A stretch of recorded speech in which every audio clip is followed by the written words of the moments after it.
Selamat bertemu kembali pelajar Smart Pejuang PTN 2020. Kita lanjut lagi pembahasan prediksi soal untuk tes potensi skolastik UTBK SBMPTN 2020 yang kami kembangkan dari soal-soal 3 tahun sebelumnya ya. Baik pelajar Smart, untuk menyingkat waktu langsung saja kita ke bentuk pembahasan soal. Pada soal yang pertama, nilai 40 dalam segi 4A adalah hasil operasi aritmetik semua bilangan di luar segi 4A. Dengan menggunakan pola operasi aritmetik yang sama, nilai dalam segi 4B yang paling tepat adalah iya. Jadi kalau soal-soal seperti ini, soal pola bilangan dalam gambar, tentunya kita harus melakukan sistem coba-coba ya, mengoperasikan bilangan-bilangan yang membentuk pola untuk menghasilkan bilangan yang dituju. Dalam hal ini adalah kemunculan bilangan 40 yang dibentuk oleh pola dari bilangan-bilangan yang ada di luar segi 4A. Jadi biasanya itu kita perhatikan, kalau bilangannya semakin besar tentunya operasi yang dipakai adalah operasi perkalian dan penjumlahan, dan kalau bilangnya semakin kecil tentunya itu cenderung kepada operasi pengurangan atau pembagian. Dan biasanya soal itu pola yang terbentuk adalah hasil operasi gabungan dari dua buah bilangan ya. Jadi biasakan kita menghubungkan dua buah bilangan dengan operasi komputasi dasar matematika, baik itu penjumlahan, pengurangan, perkalian atau pembagian. Jadi untuk soal yang pertama ini ya, bilangan 40 ya, itu hasil dari operasi aritmetik perkalian bilangan yang di bawah dengan bilangan yang di atas dikurang dengan hasil perkalian bilangan yang di samping sebelah kiri dan sebelah kanan. Jadi 40 itu datang dari hasil operasi aritmetik 7 dikali 10 ya, itu 70 dikurang dengan 6 kali 5 ya. 7 kali 10 dikurang 6 kali 5. 6 kali 5 sama dengan 30. Jadi 70 dikurang 30 tentunya sama dengan 40. Dengan asumsi yang sama ya, maka bilangan yang paling tepat menggantikan tanda tanya pada segi 4B tentunya itu kita peroleh dari hasil operasi ya, 8 ya, bilangan yang di bawah dikali bilangan yang di atas dikurang dengan hasil kali dari bilangan yang di samping kiri dan kanan ya. Iya, jadi 8 kali 12 itu sama dengan 96 dikurang dengan 42. Tentunya 96 kurang 42 sama dengan 50. Iya, 54. Jelas ya, pelajar Smart? Baik, kita lanjut untuk soal yang kedua. Kita lanjutkan soal nomor 2. Panjangnya sebuah pagar yang mengelilingi lahan berbentuk persegi panjang adalah 160 meter. Ya, jadi sebagai catatan bahwa pagar tersebut berbentuk persegi panjang dengan panjang 160 meter. Jadi itu sama dengan keliling dari persegi panjang tersebut ya.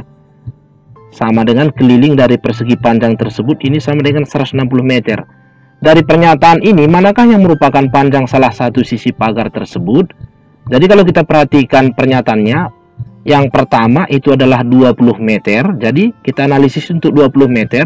Dari rumus keliling bahwa keliling sama dengan 2P tambah 2L pada persegi panjang, itu sama dengan 160. Maka dapat kita simpulkan bahwa untuk bilangan 20 ya dan bilangan 60 ini memenuhi bahwa ketika panjangnya sama dengan 60 tentunya 2 dikali panjang sama dengan 60 ya, ditambah 2 dikali lebar itu sama dengan 20. 2 kali 60 itu sama dengan 120 tambah 40 tentunya sama dengan 160. Kalimatnya panjang salah satu sisinya ya. Jadi panjang salah satu sisi itu boleh sisi panjang atau pada sisi lebarnya.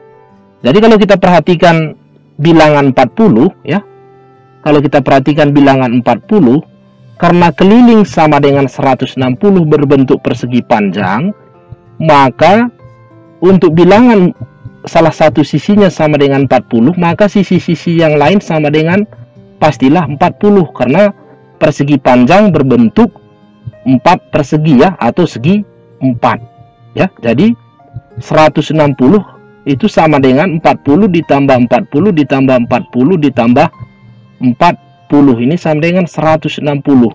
Ketika sisi-sisinya ini sama panjang, maka pagar tersebut bukan persegi panjang, ya. Maka pagar tersebut bukan persegi panjang.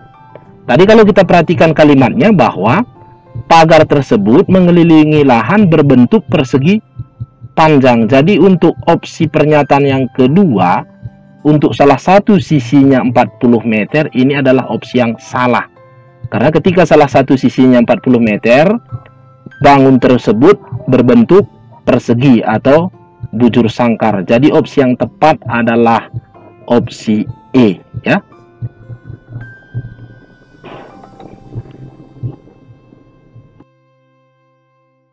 Ya, soal nomor 3, bobot paket X adalah 3 kali lebih besar dari bobot paket Y ditambah paket Z. Dengan demikian, ya, jadi bobot paket X, ya, bobot paket X sama dengan 3 kali lebih besar daripada bobot paket Y ditambah paket Z. Jadi kalau kita ambil persamaan, ya, bahwa X, ya, X sama dengan 3 kali dari bobot paket Y ditambah paket Z. Dari persamaan X sama dengan 3 dikali Y tambah Z, maka tentunya Y ditambah Z itu sama dengan X per 3. Atau dari persamaan ini dapat kita simpulkan bahwa Z sama dengan 1/3 X, ya. X per 3 itu sama dengan 1/3 X dikurang Y. Jadi dari persamaan yang terakhir ini dapat kita simpulkan, ya, ketika Z sama dengan 1/3 X kurang Y, maka dapat kita simpulkan hubungan antara Z dan X bahwa Z akan selalu lebih kecil dari X, ya, karena Z itu sama dengan 1/3 kali dari bobot X dan harus dikurang Y kembali. Tentunya jelas bahwa X lebih besar dari Z atau Z lebih kecil dari X. Jadi kalau kita perhatikan opsi jawaban, maka opsi yang memenuhi, ya, bahwa Z lebih kecil dari X itu adalah opsi B, bahwa bobot paket Z lebih kecil dari 1/3 bobot paket X. Jelas, ya, pelajar smart? Baik, kita lanjut untuk pembahasan yang keempat. Diketahui ABC adalah bilangan real positif jika akar BC per akar A kuadrat B pangkat 5 sama dengan AB, maka C sama dengan, iya. Jadi soal ini merupakan soal aljabar bentuk akar, ya. Jadi kita membutuhkan sedikit manipulasi aljabar. Dari persamaan awal untuk menentukan nilai C dari persamaan akar BC per akar A pangkat 4 B pangkat 5 ini sama dengan AB. Langkah pertama kita kali silang, maka akar BC sama dengan AB dikali dengan akar A pangkat 4 B pangkat 5, ya. Jadi supaya soal lebih sederhana, maka kedua ruas kita kuadratkan, maka BC kuadrat sama dengan AB kuadrat dikali dengan akar A pangkat 4 B pangkat 5 kuadrat, ya. Kita ingat sifat bahwa akar A kuadrat itu sama dengan A, sehingga akar BC kuadrat itu sama dengan BC sama dengan AB kuadrat, ini sama dengan A kuadrat B kuadrat dikali A pangkat 4 B pangkat 5, ya. Dari sifat perpangkatan pada bilangan berpangkat, ya, kalau pangkatnya dikali maka pangkat dijumlah. Jadi kita peroleh persamaan ruas kiri BC, ruas kanan pangkatnya kita jumlahkan untuk basis yang sama. Tentunya A pangkat 6 2 tambah 4 B pangkat 7 2 tambah 5, ya. Yang ditanya adalah nilai C, ya. Maka C sama dengan A pangkat 6 B pangkat 7 tentunya dibagi dengan B. Ya, kita ingat kembali sifat-sifat bilangan berpangkat kalau dibagi pangkat dikurang. Tentunya B pangkat 7 kurang 1 ya. Jadi hasil akhir adalah A pangkat 6 B pangkat 6. Jelas ya pelajar smart. Jadi nilai C yang memenuhi persamaan akar BC per akar A pangkat 4 B pangkat 5 sama dengan AB adalah A pangkat 6 B pangkat 6. Jadi opsi yang benar adalah opsi E. Baik, kita akan lanjut untuk soal yang kelima. Umur B 2 kali umur A, sedangkan umur C 10 tahun lebih muda dari umur B. Jika rata-rata umur ABC adalah sama dengan umur C, berapakah jumlah umur A dan umur C? Pelajar smart, jelas ya dari informasi soal bahwa umur B sama dengan 2 kali umur A, tentunya B sama dengan 2A ya. Ketika B sama dengan 2A, maka dapat kita simpulkan A sama dengan setengah B. Dari kalimat soal umur C 10 tahun lebih muda dari umur B, maka kita peroleh persamaan C sama dengan B dikurang 10, karena C 10 tahun lebih muda dari umur B. Dari kalimat rata-rata umur A, B, dan C adalah sama dengan umur C, rata-rata tentunya umur A ditambah umur B ditambah umur C dibagi 3 itu sama dengan umur C. Kita substitusi nilai variabel A dan C ya ke dalam persamaan yang terakhir ini. A itu sama dengan setengah B. Kita substitusi tentunya setengah B ditambah B ya. C itu sama dengan B kurang 10. B kurang 10 dibagi 3 tentunya sama dengan B kurang 10 ya. Dari persamaan terakhir, untuk menyederhanakannya kita kali silang ya. Setengah B tambah B tambah B itu sama dengan 2,5 B atau sama dengan 5 per 2B kurang 10. Kita kali silang, tentunya kita peroleh 3 kali B, 3B kurang 30. 5 per 2B kurang 10 sama dengan 3B kurang 30. Maka kita sederhanakan 5 per 2B pindah ruas ya. 3B pindah ke kiri menjadi negatif 3B sama dengan min 30 ditambah 10. 5 per 2 dikurang 3B itu sama dengan 5 per 2 dikurang 6 per 2 atau sama dengan negatif 1 per 2B ya. Negatif 1 per 2B sama dengan min 30 tambah 10 min 20. Min setengah B sama dengan min 20, tentunya B sama dengan 4. Iya, B sama dengan 40. Yang ditanya dalam soal adalah jumlah umur A dan umur C. Tentunya maka A tambah C itu tentunya sama dengan setengah B ya. Setengah B ditambah B kurang 10. Karena C sama dengan B kurang 10. Kita substitusi untuk B sama dengan 40, tentunya setengah dikali 40 ditambah 40 kurang 10.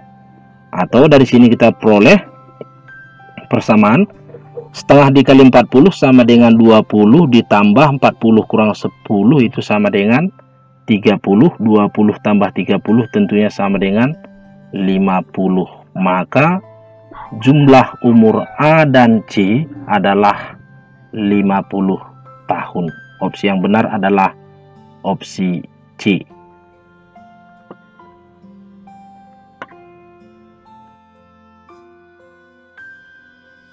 Jika jarak X ke Y adalah 3 km dan jarak dari Y ke Z adalah 2 km, maka jarak X ke Z lebih besar daripada jarak X ke Y. B. Jarak X ke Z lebih kecil daripada jarak X ke Y.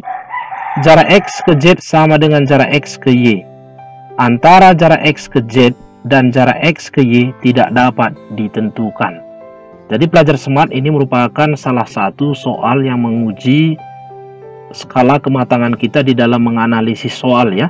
Jadi opsi yang tepat untuk jawaban dari soal nomor 6 ini adalah opsi D ya. Kenapa?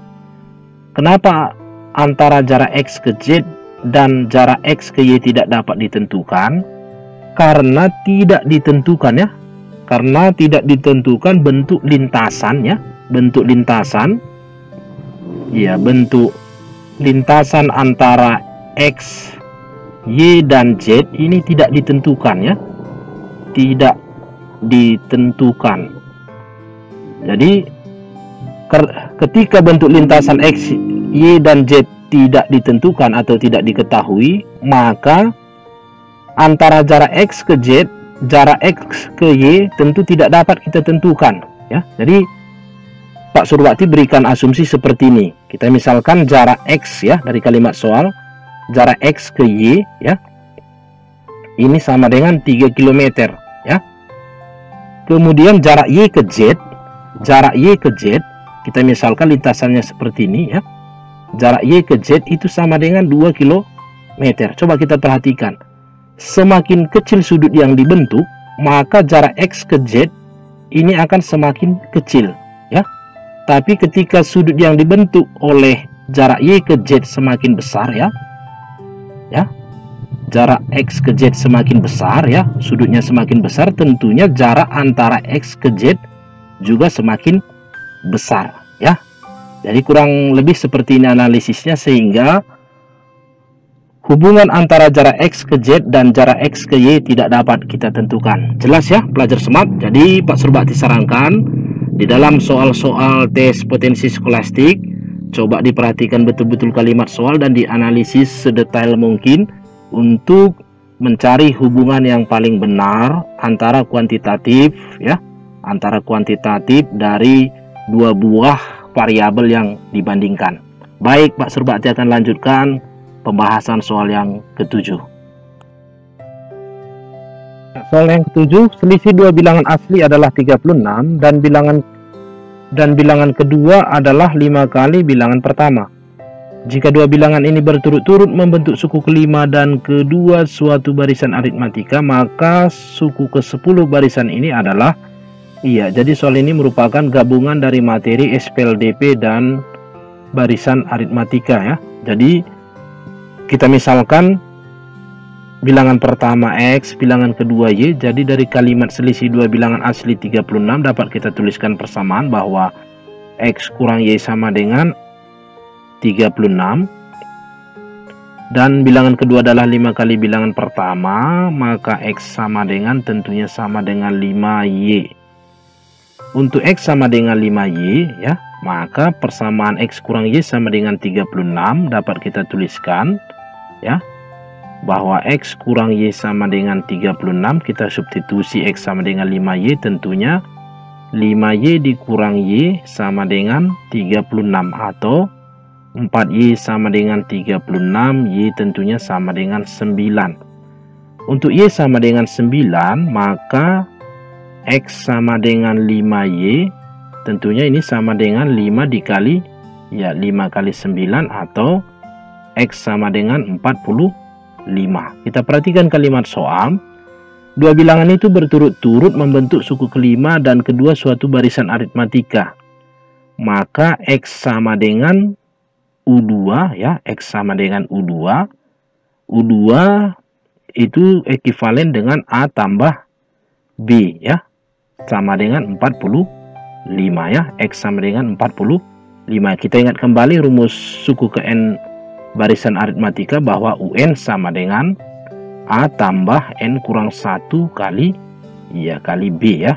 Untuk U2 berarti N sama dengan 2 kurang 1 kali B. Sehingga U2 sama dengan A tambah B. Dengan asumsi yang sama tentunya Y sama dengan U5. U5 ekuivalen dengan A tambah 4B sama dengan 9. Kita sederhanakan, tentunya eliminasi variabel A dikurang negatif 3B sama dengan 30. 36, 45 kurang 9. Maka B tentunya sama dengan minus 12, min 12, 36 per negatif 3. Untuk B sama dengan min 12, maka dapat kita tentukan nilai suku pertama atau nilai A dari persamaan suku kedua. A tambah B sama dengan 45. Untuk B sama dengan min 12 tentunya A kurang 12 sama dengan 45, maka A sama dengan 57. Yang ditanya adalah nilai suku ke 10 ya. Dengan rumus UN sama dengan A tambah N kurang 1B. U10 tentu N sama dengan 10. 10 kurang 1, 9 kali B, 9B. Sehingga nilai U10 ini sama dengan A tambah 9B ya. Kita substitusi. Nilai A sama dengan 57 ditambah 9B. 9 kali negatif negatif 12 ya nilai B. Jadi 57 9 kali min 12 sama dengan min 108. 57 dikurang 108 tentunya sama dengan negatif 51. Jadi nilai suku ke-10 dari barisan bilangan tersebut adalah negatif 51. Baik, kita lanjutkan soal yang ke-8. Ya, soal nomor 8, jika A tidak sama dengan 2, maka bentuk A kuadrat kurang 4 per 3A kurang 6 senilai dengan Jadi kalau kita perhatikan soal ini sangat sederhana ya. Sangat sederhana sekali pelajar smart untuk kategori UTBK SBMPTN. Soal-soal tes potensi skolastik, soal ini termasuk kategori soal bonus ya. Karena sangat sederhana sekali. Kalau kita perhatikan bentuk A kuadrat kurang 4 ini memenuhi bentuk faktorisasi selisih 2 kuadrat. Ya, kita ingat kembali bahwa A kuadrat dikurang B kuadrat pada faktorisasi selisih 2 kuadrat. Ini sama dengan A tambah B dikali dengan A kurang B. Kemudian bentuk yang di bawah ini memenuhi faktorisasi distributif ya. Bahwa bentuk AB kurang AC ini sama dengan A dikali B kurang C ya. Faktorisasi distributif. Jadi untuk menyederhanakan soal di atas untuk mencari persamaan yang senilai, kita rubah ke dalam bentuk selisih 2 kuadrat ya. Bahwa A kuadrat kurang 4 dapat kita rubah menjadi A kuadrat kurang 2 kuadrat ya. 2 kuadrat sama dengan 4. Kemudian bentuk 3A kurang 6 kita rubah ke bentuk faktorisasi distributif pada pengurangan ya. Ini sama dengan 3A ya. 3A dikurang 3 dikali 2. 3 dikali 2 sama dengan 6. Sehingga A kuadrat kurang 2 kuadrat ini dapat kita tuliskan ke dalam bentuk A tambah 2 dikali A kurang 2 dibagi dengan bentuk 3A kurang 3 kali 2 ini sama dengan 3 ya. 3 dikali A kurang 2. Sehingga kalau kita perhatikan pada pembilang dan penyebut ada faktor yang sama, kita eliminasi, kita coret ya. A kurang 2 per A kurang 2 itu sama dengan 1. 1 itu merupakan identitas dari perkalian ya. 1 dikali sesuatu sama dengan sesuatu. Sehingga hasil akhir sama dengan A tambah 2 per 3. Jadi bentuk yang senilai dengan A kuadrat kurang 4 per 3A kurang 6 adalah A tambah 2 per 3. Jadi opsi yang benar adalah opsi C. Seorang petani dengan cara manual dapat menggarap sawah seluas 600 meter kuadrat selama 6 jam. Dan bila menggunakan traktor, maka waktu yang dibutuhkan hanya 3 jam saja. Pada suatu saat, setelah menggunakan traktor selama 1 jam 30 menit, traktor tersebut rusak dan petani tersebut terpaksa harus menyelesaikan secara manual dengan menggunakan cangkul. Berapa lama waktu yang diperlukan untuk menyelesaikan pekerjaan tersebut? Ya, soal ini merupakan soal penalaran analisis pada soal cerita. Jadi kalau kita perhatikan kalimat ya, menggunakan traktor selama 1 jam 30 menit ya. Iya, jadi menggunakan traktor 1 jam 30 menit tentunya 1,5 jam ya, atau 1,5 jam. Tentunya ini sama dengan selesai ya, selesai setengah bagian ya, setengah bagian dari sawah tersebut. Jadi kalau kita perhatikan tadi, kalau menggunakan traktor dibutuhkan 3 jam untuk menyelesaikan sawah seluas 600 meter kuadrat. Jadi traktor bekerja 1,5 jam, tentunya selesai setengah bagian, atau setengah bagian tersebut ekivalen dengan 300 meter kuadrat.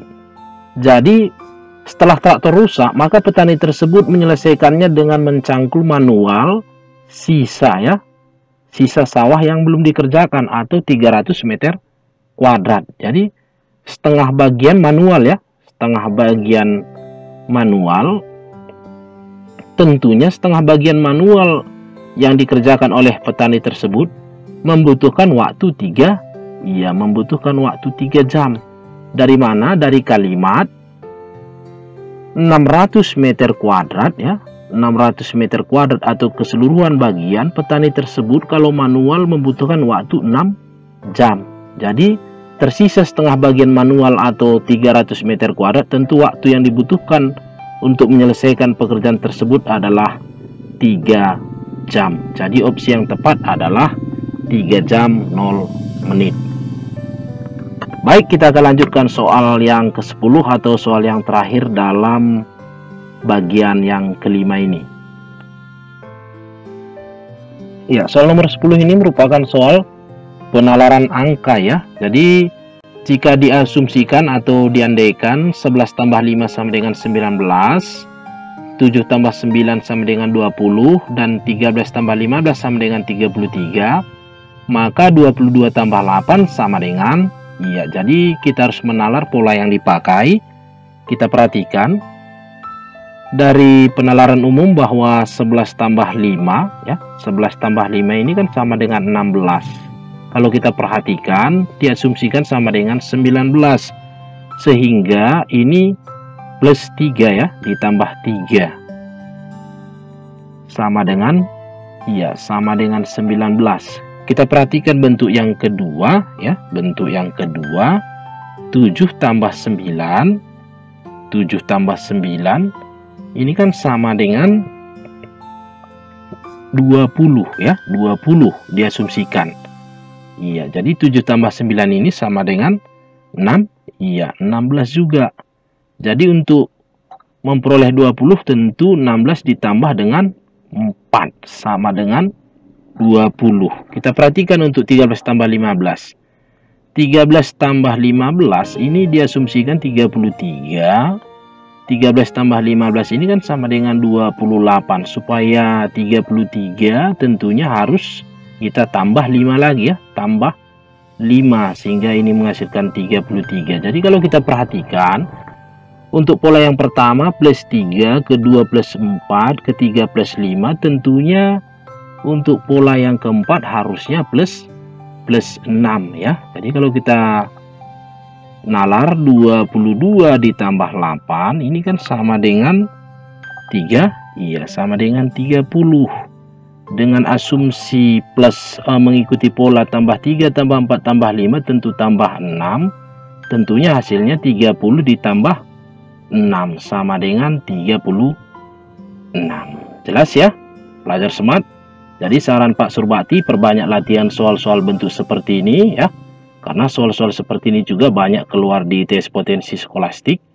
Mudah-mudahan tutorial pembelajaran prediksi soal tes potensi skolastik UTBK SBMPTN 2020 untuk part 5 atau bagian yang kelima ini dapat memberi manfaat kepada anak-anak Pak Surbakti yang lagi berjuang, pejuang-pejuang PTN favorit, PTN idaman di UTBK SBMPTN 2020. Jikalau kalian merasa ada penjelasan dari Pak Surbakti yang kurang jelas, silahkan berikan komentar di kolom komentar. Dan dukung tetap kami dengan cara subscribe, like, comment, and share. Supaya Pak Surbakti semakin bersemangat untuk memberikan pembahasan-pembahasan prediksi soal tes potensi skolastik di hari-hari yang akan datang.